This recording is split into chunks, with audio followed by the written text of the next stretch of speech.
You are listening to KLRN Radio, where liberty and reason still reign. Most writers and radio show hosts know that to connect with your fans, you need to do more than just write books or record the latest podcasts. There are many different elements that go into forming an online platform, but there are also many hidden traps. To make matters worse, solid advice on how to survive the muddy waters is scarce. In the book Hidden Traps, I talk about some of the important issues of working with an online platform, highlighting traps that could put your physical or internet security at risk, or be harmful to your reputation. Are your social media posts just links with a few disjointed words, making you look like someone who can't complete a sentence? Did your new website cost you more than you anticipated? Are you leaking your personal contact details across the web without even knowing it? Then you need Hidden Traps. Hidden Traps is now available in paperback and ebook from a variety of retailers, including Amazon, Barnes & Noble, and Kobo. Visit blackwolfpublications.com for more details. If you're 85 or younger, would you like peace of mind and comfort for your family? We're Final Expense Direct with an urgent message for you. The average funeral today costs over $8,000, but the most you'll get from government benefits is $255. How will your family pay the difference? We can help. Our senior plans start as low as just $1 a day and pay up to $30,000 for a funeral and other final expenses. Peace of mind is easy. There's no medical exam. You'll have lifetime coverage, and your plan can't be canceled as long as you pay your premiums. Call now for free information about our senior plans. Answer a few simple questions and receive approval right on the phone. Plus, call right now and we'll give you a discount prescription card for free. Call 800-553-8687. That's 800-553-8687. Again, 800-553-8687. KLRN Radio has advertising rates available. We have rates to fit almost any budget. Contact us at advertising@klrnradio.com.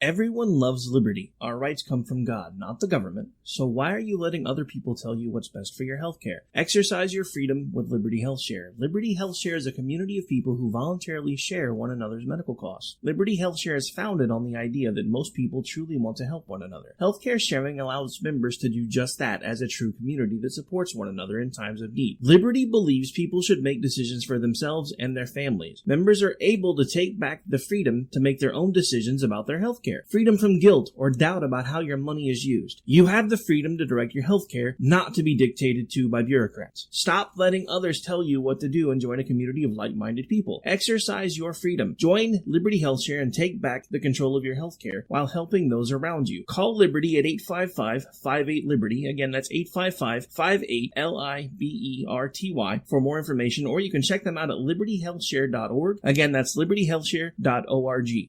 My son was in the Army back during Desert Storm, but even then he wanted an MBA. He looked at a dozen schools, but only one offered the online education and flexibility he needed while he was in a tent in Iraq. Grantham University. Turns out that Grantham's been delivering affordable, relevant college and advanced degrees for over 65 years. Heck, if they can deliver a quality education to a soldier in a tent overseas, think about the flexibility Grantham can offer you so you can earn your degree too. It doesn't matter how complicated or full your life is. If getting a degree is on your bucket list, you'll want to do what my son did. You'll want to call Grantham. Find out how easy it is to get started on your education so you can check that college degree off your bucket list. Call Grantham right now, 800-910-1370. That's 800-910-1370.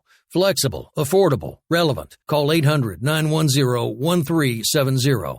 At St. Jude, a family never sees a bill at all. It's like the world has been lifted off of your shoulders. St. Jude Children's Research Hospital. Finding cures. Saving children. Learn more at stjude.org. Sometimes writers feel lost, unsure why a passage may not be working. It takes another set of eyes to help us nurture our writing into full maturity. At Black Wolf Editorial Services, we strive to enable writers to develop and grow, offering manuscript critiques and line edits through a mentoring editorial style. We also offer assistance on generating a writer's bio for your websites. Black Wolf Editorial Services, nurturing your writing into maturity. For a full list of services, visit blackwolfeditorial.com. You're listening to the Spark Radio Network, internet radio like you've never heard before. Innovation, creativity, and imagination are all said to begin with a spark. So fasten your seatbelt and take the ride of your life and listen for the spark. You are listening to KLRN Radio, where liberty and reason still reign. My name is Jessie. I'm a United States Special Forces widow. This gives me a unique perspective on the world around us. If you're willing to listen, I'll tell you how I see it, and I won't pull any punches. This is my POV, which stands for Point of View.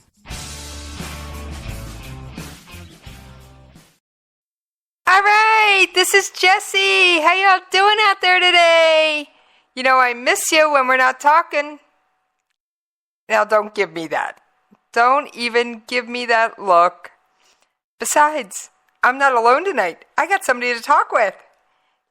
I've got one of my favorite all-time recurring guests, Justin Kinney. How you doing tonight, Justin? I'm doing great. Thanks for having me on tonight. Oh, anytime. You are a blast to have on. I think you're one of the few other people I know who I can send you a text and ask you what, and you know what's going on almost as much as I do, if not more on occasion. Oh, I don't know about that, but it's definitely an interesting time to be following the news. Oh, yeah.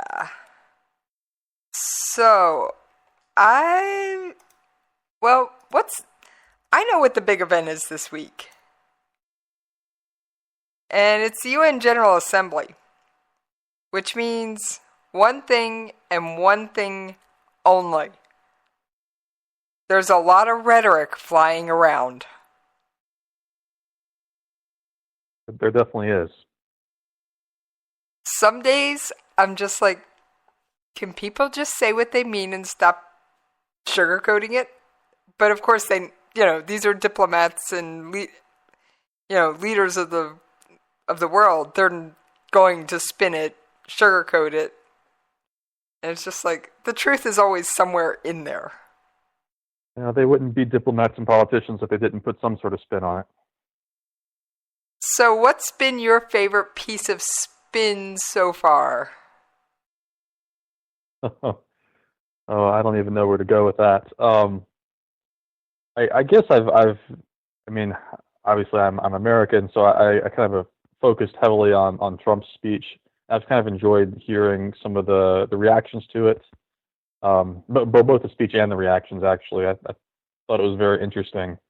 Very little of what he said is like brand new. I mean, even Obama, we'll talk about North Korea in a minute, but even Obama gave some of these ultimatums, but it was kind of more the way that Trump spoke. It was probably one of the more direct and,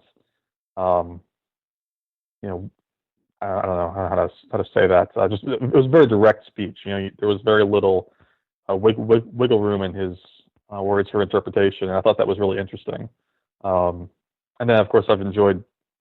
Well, maybe enjoyed's not the right word. I found it very interesting to see all the various reactions from other countries, from people in this country as well, other politicians and pundits. I've just found that all very intriguing. Oh, I've had no shortage of fascination with it this week either. It certainly means there's no shortage of audio clips, but I don't have time to air them all. I collect a few and put it together later. In fact, I'm thinking of doing a best of clips for the UN as one episode. Just me introducing the clip, play clip. Me introducing the clip, play clip. Do 4 or 5 clips from the different leaders I found most interesting. Mm-hmm. That could be an interesting show. And yeah, it would be. Trump really did not leave any wiggle room. And like I said, he's not a politician. He's been a businessman his whole life, and I think that kind of shows in the way he speaks. It's very, very direct and to the point. I know. And one of my favorite lines, which didn't get as much airplay as I would have liked, had to have been this one. This wealth, which rightly belongs to Iran's people, also goes to shore up Bashar al-Assad's dictatorship, fuel Yemen's civil war, and undermine peace throughout the entire Middle East. We cannot let a murderous regime continue these destabilizing activities while building dangerous missiles, and we cannot abide by an agreement if it provides cover for the eventual construction of a nuclear program. I mean, and he nailed it. Iran is funneling money to terrorism, propping up Bashar al-Assad, and I believe, although I haven't been able to nail down as many details as I would have liked, that some of that cash Obama sent into Iran on a plane ended up in North Korea to fund their nuclear program and missile development. Who knows? I mean, we do know they've had a relationship for a while. It's obviously hard to track, a pallet of cash, but those two countries have had a relationship for quite some time now. So it wouldn't surprise me if that relationship is still thriving. I know it's still thriving. I believe it or not, I occasionally find myself trolling the North Korean news site KCNA of all things. My weekly dose of insufferable propaganda, Justin. That's a state news agency. It's certainly interesting, to say the least. Oh yes, I mean, Justin, you know a lot about psychology. How do you unbrainwash an entire nation?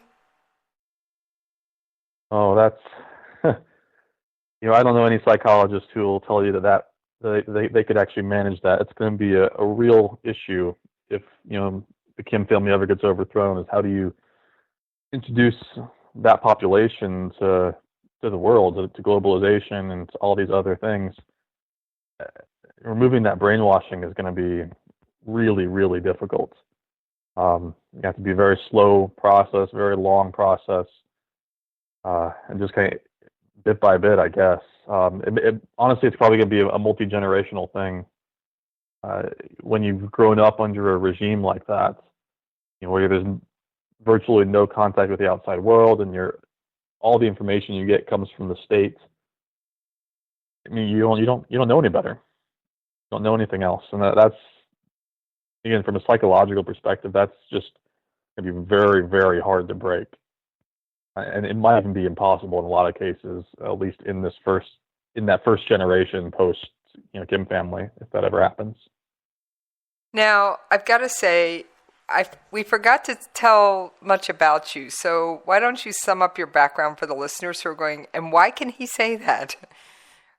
Oh, sure. So my initial bachelor's degree was in psychology. But I have a master's degree in forensics, where I did a lot of criminal, like crime scene investigation, criminal psychology, serial killers, that sort of thing.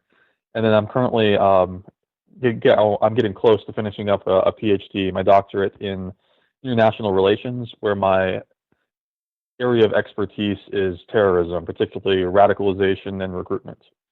Okay, so you've studied the worst of people. I do. I mean, I've kind of bounced around a little bit, but it all kind of circles around the same question of why do people do bad things? And so I look at a lot of the psychology behind that. And obviously, the goal is to be able to counter it. But pretty much all of my work has been circled around that one central question of why do we see evil in the world? Why do people do bad things? Why do these bad people exist? And why are they doing what they do? Right. And hopefully that will lead to ideas of how to stop them. And we've discussed some of the whys on previous episodes, but we have. Yeah.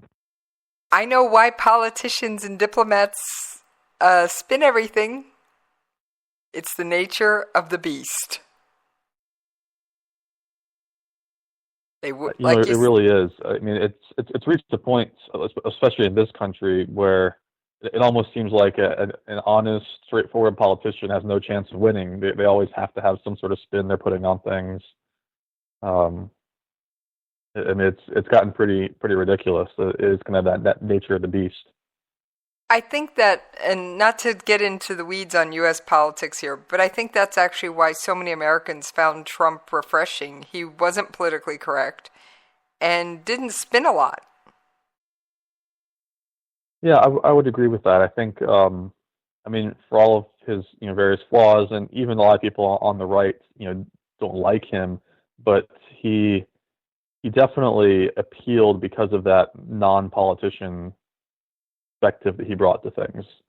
His personality is just very different. He's not somebody who uses a lot of that doublespeak that you often see. And I think, regardless of whether or not you agree with his politics, that was something that appealed to a lot of people. And there wasn't a lot of doublespeak in that UN speech. Like you said, he left no wiggle room. And yeah, it was definitely one of the most direct speeches from a U.S. president that I can ever remember. Now, it was very, very direct. The concepts in it weren't new. Sure, no, of course not. Like I said, I mean, Obama made a lot of very similar statements, particularly about North Korea, but other places as well, in some of his speeches. But the tone of it was different with Trump. It was, and on that stage, tone matters. Now, it's no surprise that Iran came out, didn't like Trump's speech, and then came out and bashed Israel. That doesn't surprise you, did it? No, of course not. I think either one of us could have written that press release. So, I'm going to go over my scorecard real quick for my new listeners.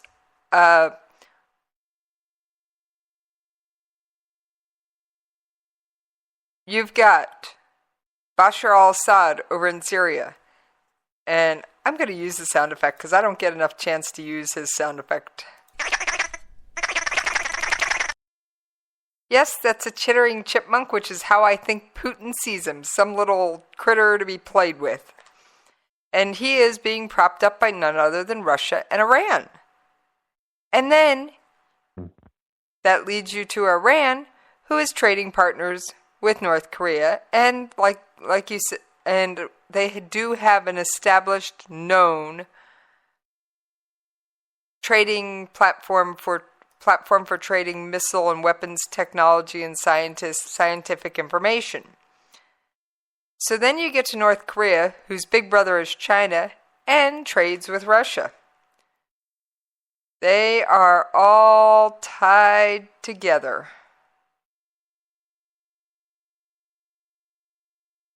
So, did Trump essentially call out a new axis of evil without saying it was an axis of evil? I think a lot of people are interpreting it that way. I don't know that I would go quite that far because, as you said, he didn't actually say that.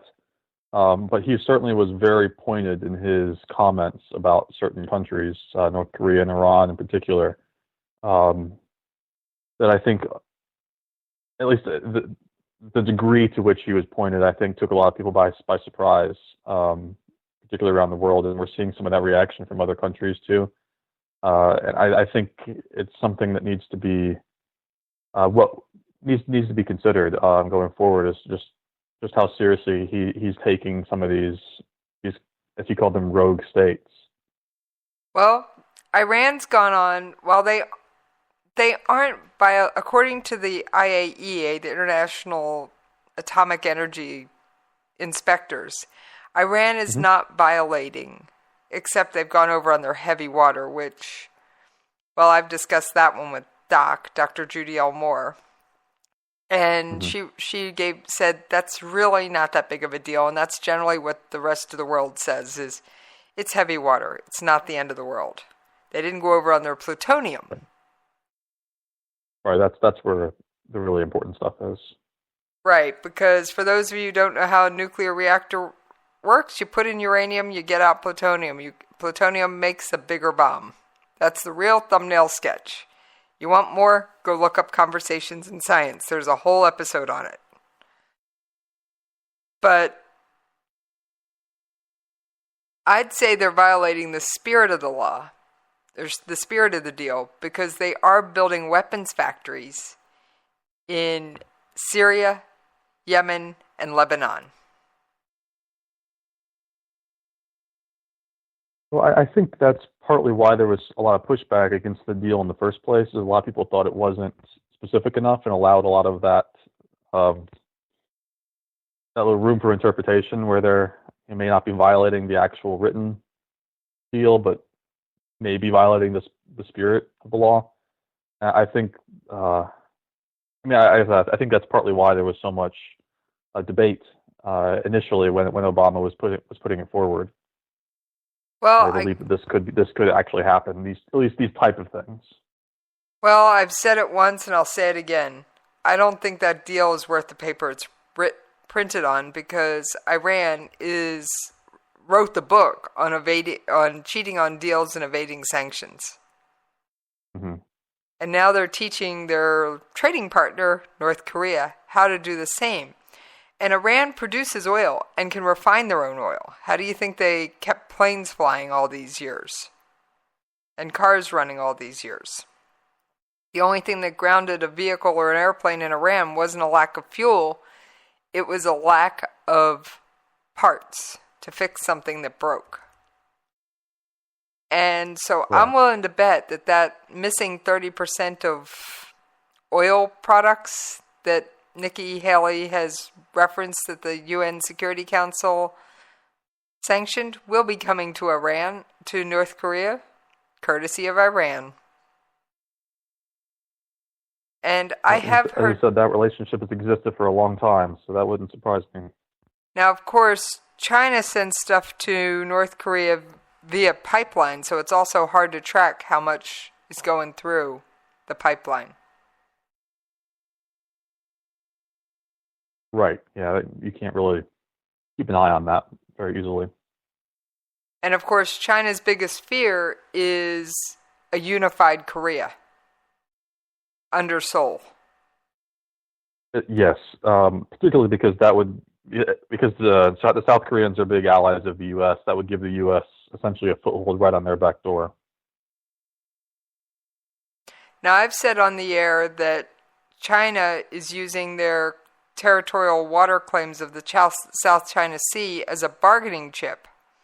Now, it hasn't come out publicly, but I'm willing to speculate that those talks have gone on privately. But I don't think this country is willing to let China thumb its nose at the world and disregard the International Court of Arbitration's ruling that the whole South China Sea doesn't belong to them, despite what they say, and despite their real-world Minecrafting of building islands. Yeah, I think I would agree, although I would note that this has been going on for a little while, and they haven't really faced much in the way of actual consequences so far. I think there would have to be some sort of consequence, not necessarily from the U.S., but somebody is going to have to step up to them and issue some sort of consequence for them. Otherwise, it's just going to keep happening, and they're not going to give up on the South China Sea stuff. Somebody just asked Mike in the chat room at klrnradio.com just asked a rather intriguing question. And that is that he believes a united Korea will happen unless China annexes North Korea. And he asked if we thought they would. Yeah, so I've heard that theory before. I think that would be potentially possible. My best guess is what would happen is there would be some sort of other, a continuation of the Korean War, and in the final treaty, China is going to be given a large chunk of North Korea as compensation for not backing the North Koreans and not turning it into some sort of major proxy war of some kind. I think that's not this is not an unlikely outcome for them to end up getting a lot of that territory if a war actually does take place. I think it would have to be after the Kim family has been defeated, though. I don't think they're going to annex them while the Kims are still in power. It would have to be after a war that's deposed the entire North Korean government. But it wouldn't surprise me that ends up being kind of a bargaining chip on the table for China staying out of it. Say we'll give you a large chunk of this territory. That's an interesting perspective. I don't know that I'd actually ever thought about China annexing North Korea. I mean, yes, borders do change in this day and age, but as we've discussed before, they don't change often or easily. And Mike in chat said, interesting idea, split the difference. So. Yeah, I think so. I mean, you mentioned a second ago that, we don't actually see territorial changes very often anymore. Wars used to be all over territory. Virtually every war, not in the last 100 years or so, but before that, a lot of it was over territory, arguing over borders, and the number of those interstate conflicts has really dropped off, particularly in the last 100 years, and you only see it on a few occasions, and I think that could be one that changes, but it would have to go to war first before they got into how they're going to divide it up the territory afterwards.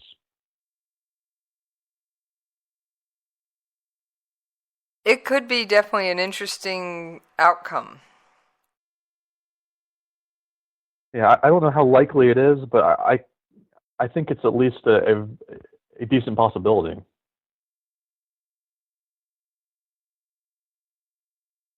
And, China doesn't clearly want us on their southern border. And that's why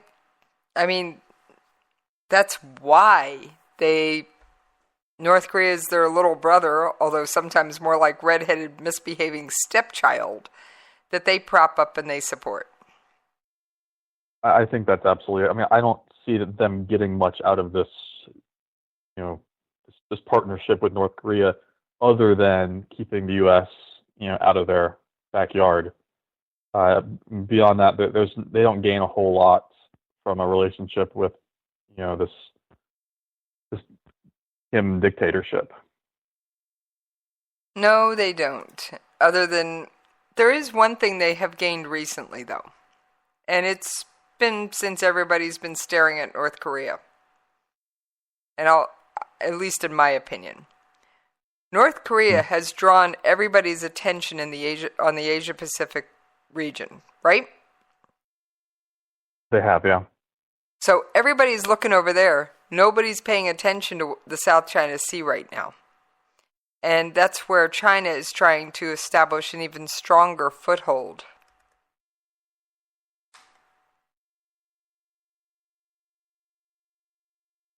Yeah, that's a great point. I think they do tend to flourish when when attention is directed elsewhere. I think that's probably true of a lot of places. And so they may be using North Korea in that capacity as well. And it's one of those things of, you don't know for sure, because personally, I don't know about you, but I cannot get into the head of Kim Jong-un or President Xi Jinping of China, but I'm not sure I want to. But it's one of those things of, China does use North Korea, and yes, it is a buffer. But how much say do they have over the actions of the leadership of North Korea? I mean, the last thing they want is a failed North Korea. Mm-hmm. So I don't know, so they could, they could yell and scream and tell them to knock it off, but they're not going to cut off the oil or cut off the trade. And I'm not sure how strongly they're even going to implement the sanctions. although they voted for them. Are they really going to enforce them? China's been a little bit wishy-washy on that. They have. That's a good point. I think we have seen China move away from North Korea a little bit in recent times, especially with those sanctions kind of being the peak of that, or where they've voted for them, because that really hasn't happened before. That may be sending a signal to Kim that he's overstepping a little bit, and they're trying to rein him back in. But it's a good question as to how much control they actually do have over him, because he does keep the U.S. out of China's backyard in a lot of ways, as long as he doesn't overstep and turn it into a war that the U.S. is going to crush him. So he does have actually some leverage in that relationship, despite being such a small country, in relative comparison to China. Exactly. And unfortunately, with everything, there is a price. And yes, it is time, Justin. We've got to take that ever wonderful commercial break and pay those radio station bills. So we will see you on the other side.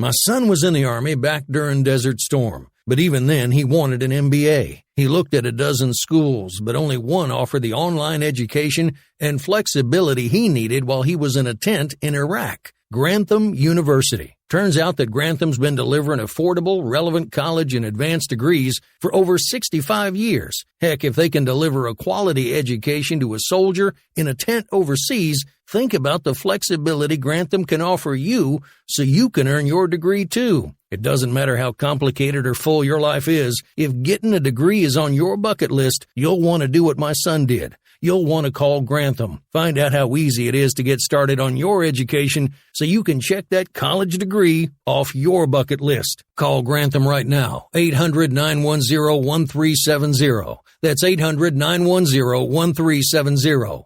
Flexible, affordable, relevant. Call 800-910-1370.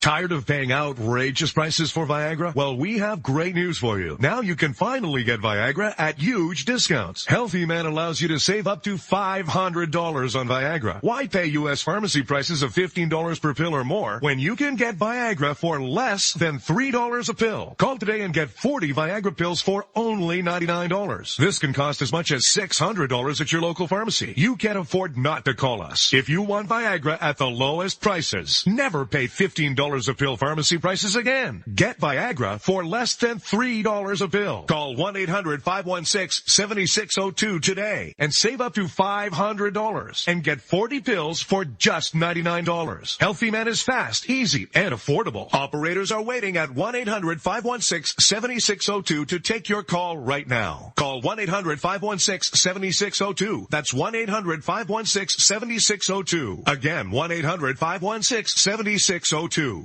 Attention business owners and independent contractors. This is a money-saving message from Tax Mediation Services. If your business owes $20,000 or more in taxes, we can help you today, right now. Listen, dealing with the IRS is no picnic. It's an intimidating and extremely stressful process, and you don't want to go it alone. Our attorneys know every law, every tax break, and every possible opportunity to help you resolve and reduce your tax debt. And if you owe more than $20,000, you may be at the top of their hit list. So don't take your tax debt lightly, because it will not go away on its own. The IRS can seize your bank accounts, your home, and even shut down your business. Call our tax experts today at 1-800-783-0810 and let us deal with the IRS while you focus on your business. That's 1-800-783-0810. Again, that's 800-783-0810.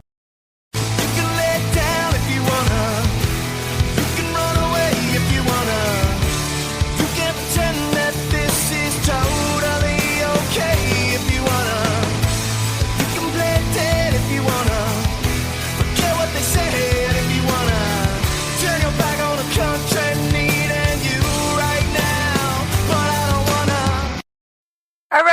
thank y'all for hanging in there with us while we paid those radio station bills. And yes, Ron, I did catch your question in the chat room.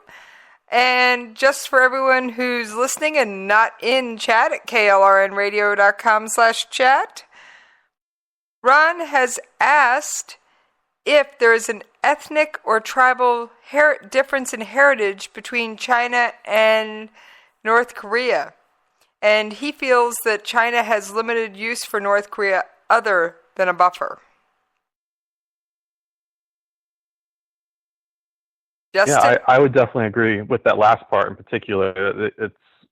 There is very little utility to China for having North Korea right there. I mean, nobody wants an irrational dictator right on their border. But he provides that buffer. He provides a way to keep the U.S. out of their backyard. I think that's really the bargaining chip that North Korea has in that relationship. Exactly. I'm not sure. Now, what about the ethnic differences? I'm not sure how much of a difference there is. I know there has to be some, at least culturally, but... Yeah, so ethnicity isn't an area of expertise for me, but from what I understand, North Korea is actually considered one of the most ethnically homogenous countries in the world. They are Korean. So there is very little in the way of Chinese ethnicity. They're actually closer to Japan in terms of ethnicity. I mean, obviously, there's a lot of common ancestors in that part of the world, but Korea and China, for the most part, are distinct. They're closer to the Japanese in terms of ethnicity. That said, being on the border, there actually is a small Chinese community in North Korea as well. But it's still very, very small. I mean, it's something like 99% ethnically Korean. Right. I'd say they're definitely ethnically closer to South Korean, even though even their language has drifted apart. Oh, yeah. I mean, they're essentially the same ethnically as South Korea. And then the next would be probably Japan before you get to China in terms of that. Actually, I believe there was a study just a couple years ago that came out showing that the Japanese have common ancestors as the Koreans. So they're probably the most closely related foreign country to both Koreas, both North and South. Right, and it's just one of those things that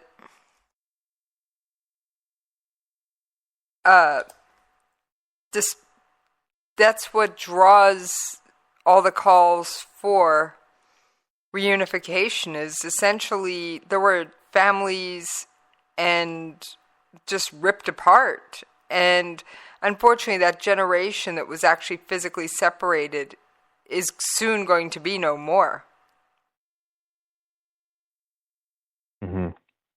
And, we're on the last possible chance for any kind of family meetings. And I don't see it happening in the current, with the tensions on the peninsula the way they are. I mean, the last time I have visited the peninsula, and when I was there, the Kaesong Industrial Complex, which was a joint North-South Korean venture, actually gave me this monicum of hope that maybe things could settle down and they could at least come to a peaceful understanding. But now, it's intense. It certainly seems unlikely, yeah. And just as a reminder for all those listening, yes, my husband is active duty Army, and yes, he is stationed in South Korea at this point. So, while I don't want to see us go to war, and no soldier or family of any member of the United States Armed Forces does, I know that he will happily do his job if that's what's asked of him. So, and Ron said, great, thanks for the answer, Justin and Jess. So, anyway,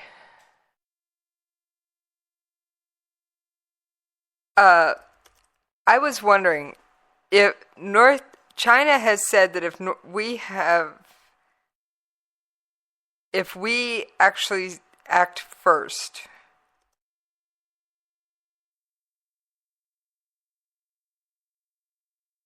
if we're defending ourselves and not acting first, that they won't step in.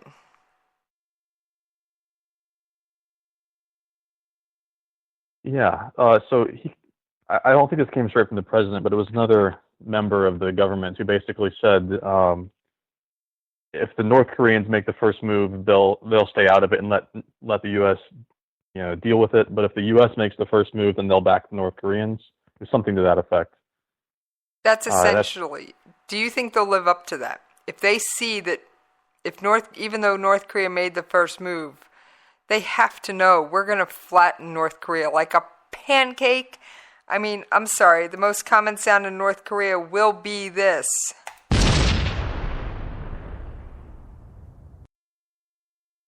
Yeah, I mean, whether or not they live up to that's going to be the real big question. I imagine it will come down to the bargaining table. As you mentioned a few minutes ago, I think what they're going to say is we'll stay out of it as long as you give us this territory, as long as you let us annex this part of the country or something. I think there's going to be some bargaining chip that they're going to demand in exchange for that. So I think there's a good chance they will stay out of it, but only if they get something for doing so. I don't think they're going to let the U.S. just take over that foothold without getting something in return. Whether that's territory or something else, I think they're going to demand more in either scenario. Whoever makes that first move, I think they're going to demand something to stay out of it.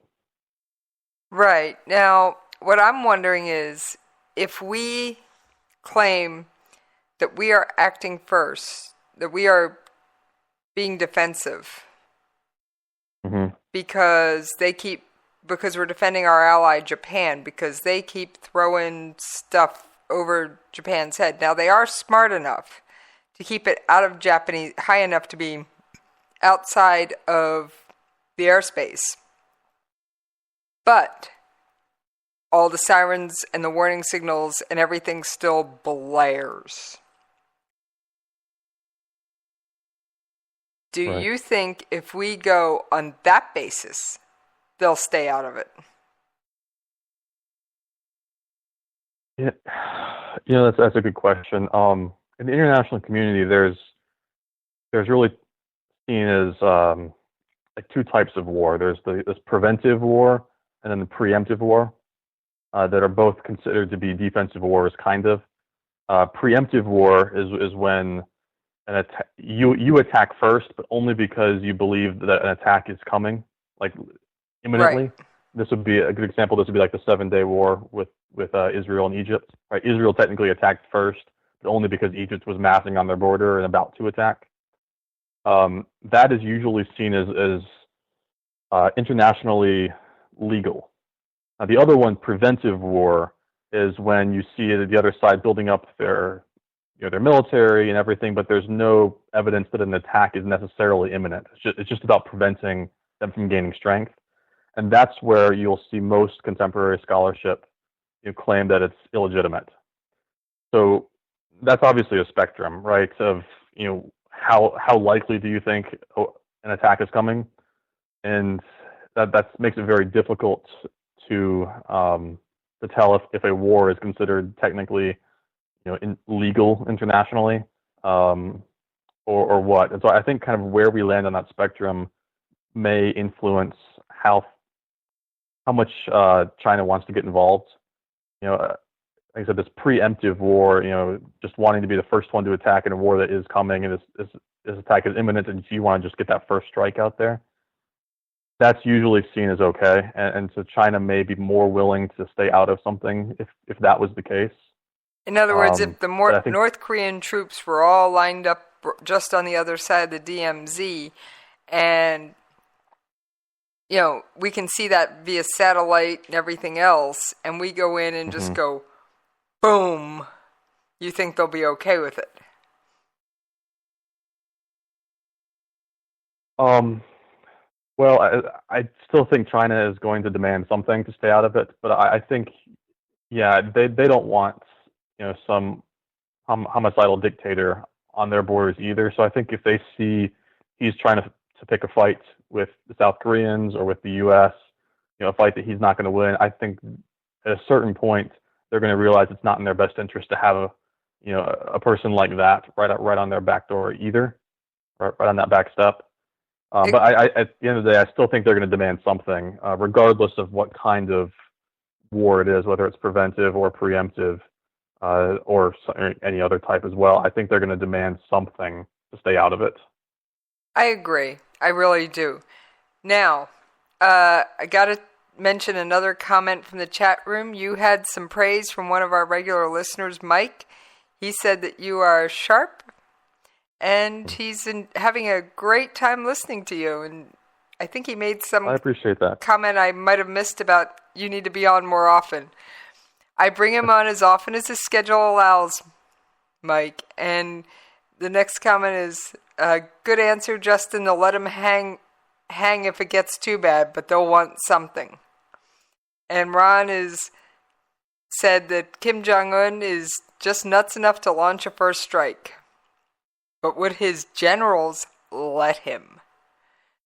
Ron, my answer to that is his generals would let him. Otherwise, they'd be dead and replaced. Yeah, that brings up an interesting point, though, about him being nuts enough to launch a strike, because that raises some good questions. While he is, generally considered to be fairly irrational, and he seems to do a lot of things that are crazy, at the end of the day, you do have to wonder, is he nuts enough to essentially commit suicide, which is what he'd be doing if he tried to launch an attack, right? I mean, and he has to understand that if he tried to launch something against the United States or South Korea, his days are numbered. If it's, which actually would be less than days, it'd be hours probably, if even that. So the question is he may be crazy, but is he actually suicidal? And that's a much harder question to answer. There's a lot of scholars out there who think he's really just making a huge bluff because he'll never actually attack because he's trying to provoke the U.S. into attacking first, which gets China on his side. But he'll never make the first move because he's not suicidal.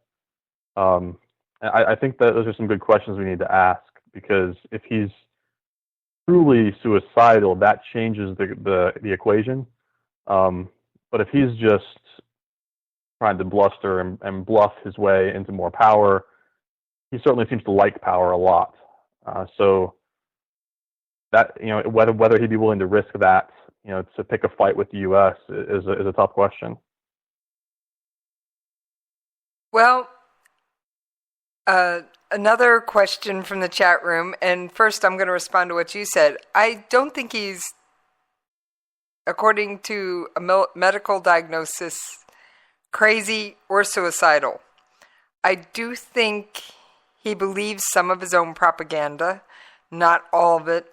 But I don't think him doing an intentional first strike. What I see happening that could potentially kick off the war, and we could call it defensive, is one of those rockets that he launches over Japan or launches one over Guam, having a mid-air accident and falling on the country.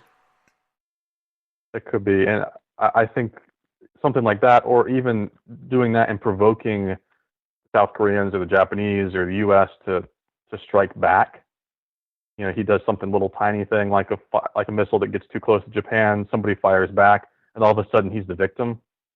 He can use that to legitimize himself and get China on his side. I think if he's playing for war, I think that's the move he's trying to make, is push it just far enough that somebody else fights back without him actually crossing the line of striking first. Now, we see that all the time with terrorist groups. They do that provoking all the time to try to legitimize their cause. I mean, he's not quite the same thing as a terrorist group because he's actually a state, a country. But okay, some of that psychology is the same. Justin, you're talking about a country that's half terrorist, half mafia. At least in my book. Yeah, there are certainly similarities in terms of the way they run things.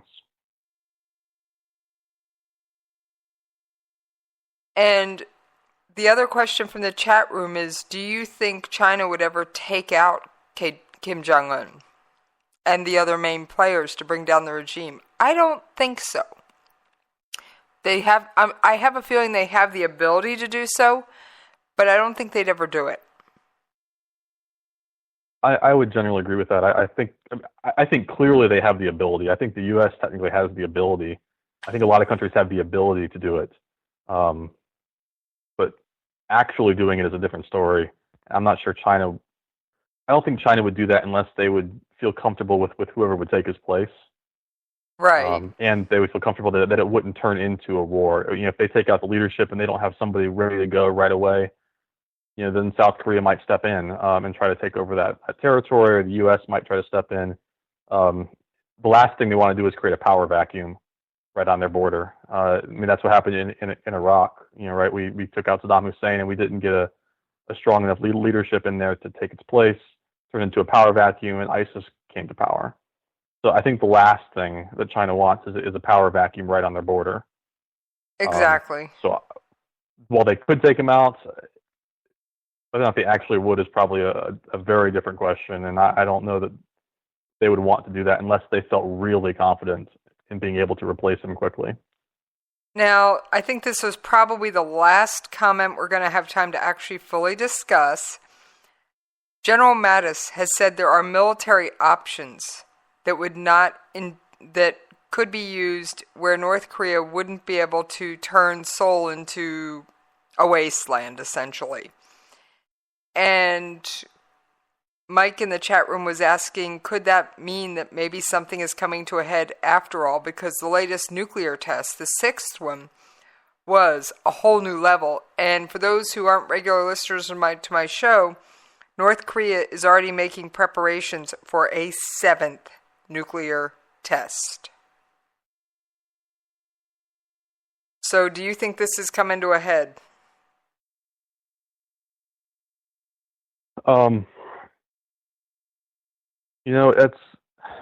It's hard to gauge. I think it's certainly getting closer. When we're talking about war and things, there's something called there's a couple things that are designed to increase the credibility of your threats. North Korea wants something, they're trying to threaten, they need credibility. And so there's a couple different ways that we've seen people do that in the past. One of them in particular that I think we're seeing now is something called brinksmanship, which is a fancy word that essentially means slippery slope. And it's this idea of taking further and further steps that make that possibility of accidental war more likely, which is, I think, what we're seeing with these missile tests that are going over Japan. The war might accidentally break out. And what this is communicating is that he is willing to go to war and he's trying to increase his own credibility and his own justification.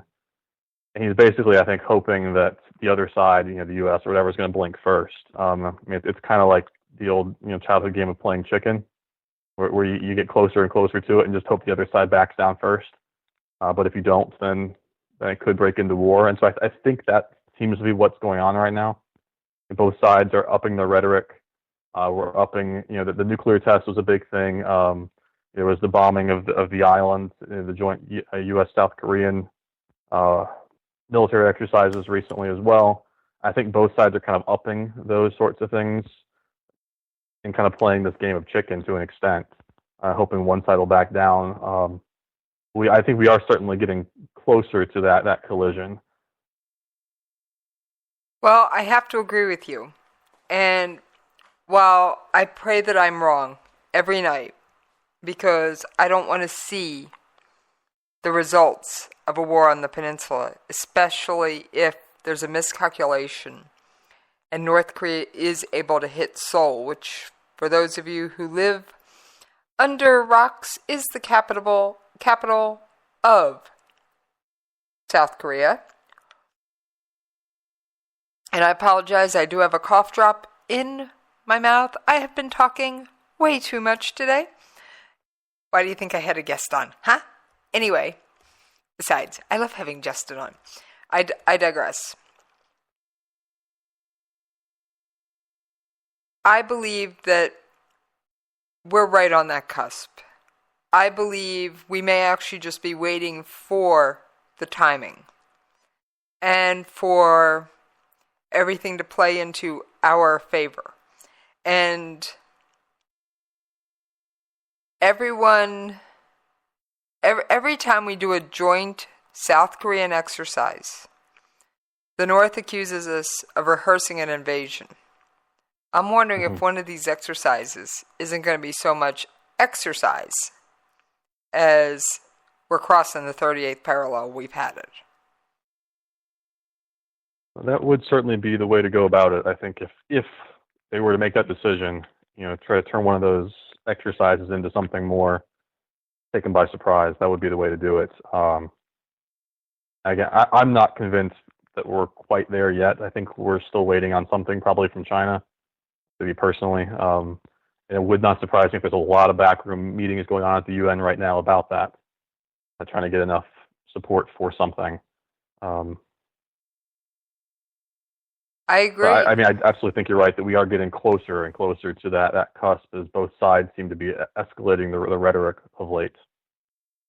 And you mentioned the recent bombing of the range this past weekend. There were two things that stood out to me in the article, and I know you read the same article because I shot you the link earlier in the week. One, they were dropping live ammunition. Most of the time, they're using practice rounds. Two, they mentioned that it had been U.S. fighters, South Korean fighters, and Japanese fighters all involved in drills on the same weekend. I'm wondering if all three were in the skies over the DMZ, but no one's talking about that. But that's my speculation. Could be. And the fact that all three have gotten involved to an extent is certainly a strong signal to Kim in North Korea that this would not be a one-on-one type fight if something came to it. I think, again, that's kind of you often see this kind of power politics, right, where you're trying to communicate something through military force. And I think that's what we're seeing here is this signaling to North Korea that, hey, there are several countries here that would be on the side of the U.S. We have this force. We're demonstrating it. It'd be the live ammunition, and it's all signaling. And you just have to wonder how Kim is taking that, at least personally. What he thinks is happening. Exactly. Well, unfortunately, Justin, we are about out of time. So, as I do with every guest, even my favorite, especially my favorite recurring one, why don't you let people know, because you do have some social media, where they can find you when you're not on the air hanging out with me? Yeah, absolutely. So you can find me generally two places. I'm on Twitter. You can find me. My handle there is Justin R_Kinney. That's Kinney. And then in addition to that, I have a Facebook page. You can find me there. It's actually under J. Robert Kinney, which is my authoring name. That's what I use when I write books. But you can find my page there as well. In both places, you can get news about what I'm doing, both in terms of my writing career as well as anything else that happens to pop out of my head. And for anyone trying to track me down, whether you missed Justin's information or you just have a question you didn't get a chance to bring up in chat, you can find me on Twitter at Jessie's POV, or you can shoot me an email at the station, Jessie's POV at klrnradio.com. And Justin, I gotta say, your book Precipice, it was a fun read. I appreciate it. And yes, that's the title of his, was it mystery? Yes, so it's kind of a mystery suspense novel. It's Precipice on Amazon, both paperback and Kindle. I'm currently working on a second book. I've got an entire draft done.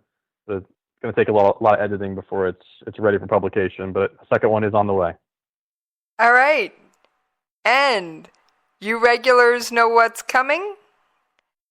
You new listeners, hang on for the ride, because I'm out of here!